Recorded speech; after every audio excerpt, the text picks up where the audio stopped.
Best thing, the pure cinematic moment every end booted Bloodlust and Zodiac off their respective lists at the same time. Worst thing, all the Diddy Bloods who resurged this year. Hey everybody, 2025 is almost over, which thank God, because this year was ass. But it's time to look back on the best and worst things of this year. Only in Geometry Dash though, because nothing good happened outside of that. But I sent out a community post asking what you thought the best and worst things to happen in this past year relating to Geometry Dash were. And so to review the past year, we'll go over all those. Make sure to like and subscribe if you enjoyed today's video, and let's get into it. I will say the every end moment where it pushed both of these levels off of their respective lists is pretty cool. If I had to choose a level to push Bloodlust off of the list entirely, it would have been every end. I feel like there's just something kind of neat about it, and every end definitely feels like it's meant to be a little bit of a throwback to like the earliest days of the game, so it feels more cinematic to me than if it was like Thinking Space 2 or some shit. And then I feel like, at least for me, obviously the worst thing is going to be all the Diddy Bloods who resurged this year. At least we've done a better job of kicking FNM out of the community than in previous incidents, but I'm pretty sure he's still just like making money off of his videos. He just paused the comments on his entire channel, which is not great. Anyway, I think that's probably the worst thing by far this year. Like, I don't know what else you could even put on there, so we're really competing for second worst after this.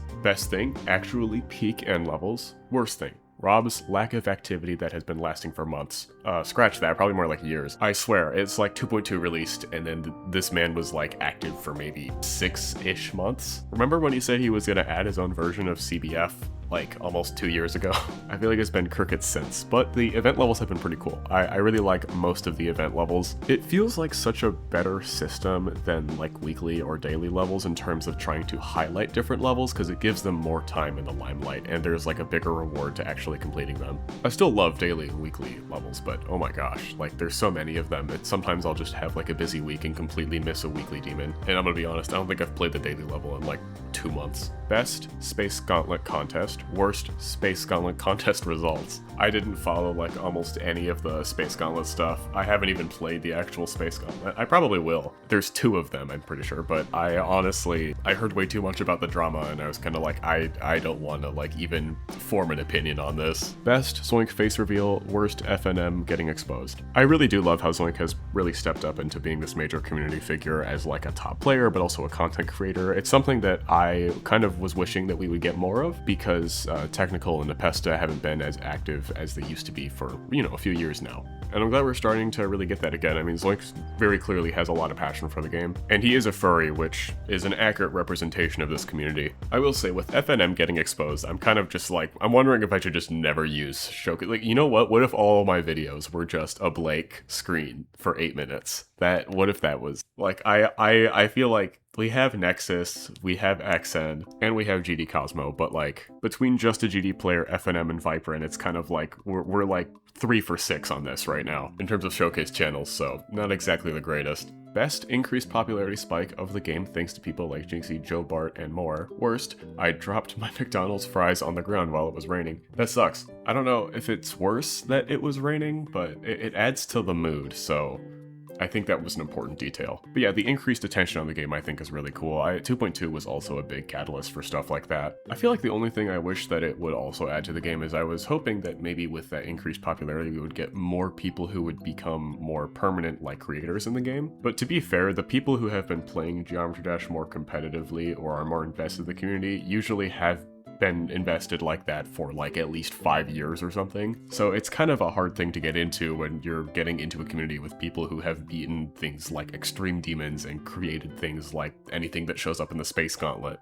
Best Zonk face reveal. Worst Zonk haircut. Fair enough. Best Pale Machine releasing. Worst Zonk's haircut. Dude, is it really that bad? I mean, I guess I can see where everybody is coming from, but like, maybe my standards are just low because I live in an area where a lot of guys are getting fugly ass buzz cuts right now. God, they look like shit. I mean, some people get buzz cuts for other reasons that are legitimate, but I swear there's a good chunk of people who get buzz cuts so that they just don't have to like wash their hair ever, and it's so gross. I hate it. Best thing is the whole Jinxie stuff again. Worst thing, no 2.21. I'm sorry, that's gonna be our next 2.2, is this 2.21. Not even 2.3, 2.21 is gonna come out in like 2029 or some shit. The only way 2.21 releases before GTA 6 is if RobTop is actually in the Epstein files and someone blackmails him with it. Best, all the OGs coming back. Okay, so like Zobros and stuff, I'm assuming, because there's a bunch of really old players who came back, or old era players, and not necessarily, whatever. Worst Banshee leak? I can think of something worse that F&M did this year, but I do agree that was pretty bad. It was a really unique idea to have it be like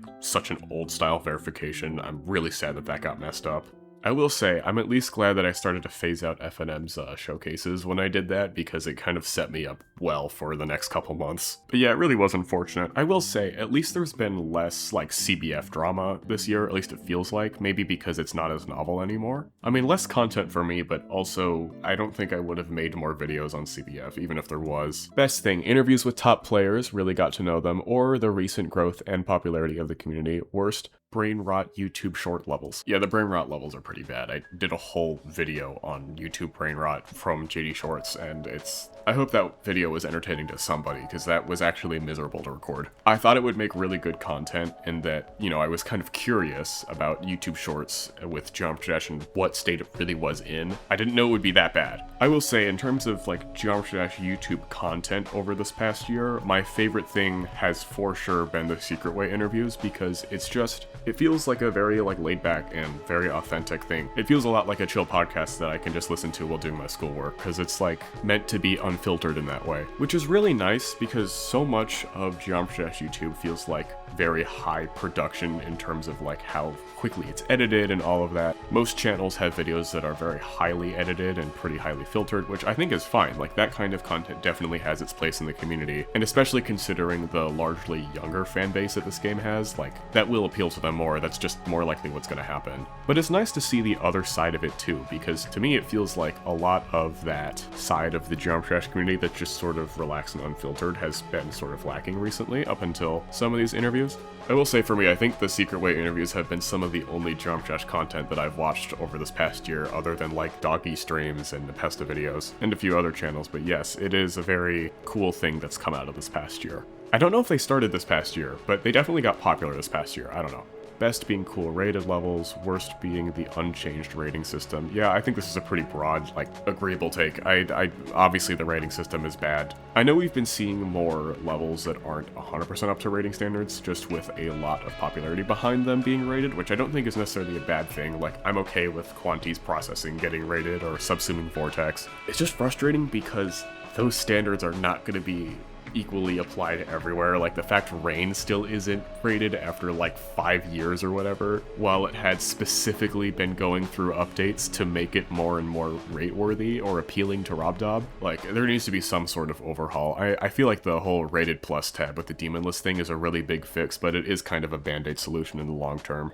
Best thing for the game is GD becoming more popular on TikTok and Twitch. I've heard somewhere that Jinxie doubled the average active player count, but I can't find the source for that. Rob rating old popular unrated demons like Wakropolix, Graceful, Call Me Maybe, and Avalanche. The worst thing was probably the lack of hype in the beginning of the year, and somewhat still lingers. I would not be surprised if that Jinxie stat was true though, because he is really, really popular. And like I said, I agree on the whole rating of the old level stuff. Cleveland Circle's rate in 2026, guys, trust. I will say, I do think there has been a lack of hype in the game that is like constant. It feels like now a lot of the hype in the game is derived from either a really big event that people got hyped for, or a big development in the community, or a large figure like Jinxie bringing more attention to the game, but it's more temporary. Like, there's more activity when something like Amethyst and Thinking Space are verified on the same day, but then it's kind of crickets for the next 4 weeks. Which is fine. It's possible that that might just be my perception because I'm not quite as invested in the GD community, just because I had more things in my life IRL that I had to deal with this year, but it at least kind of feels like that.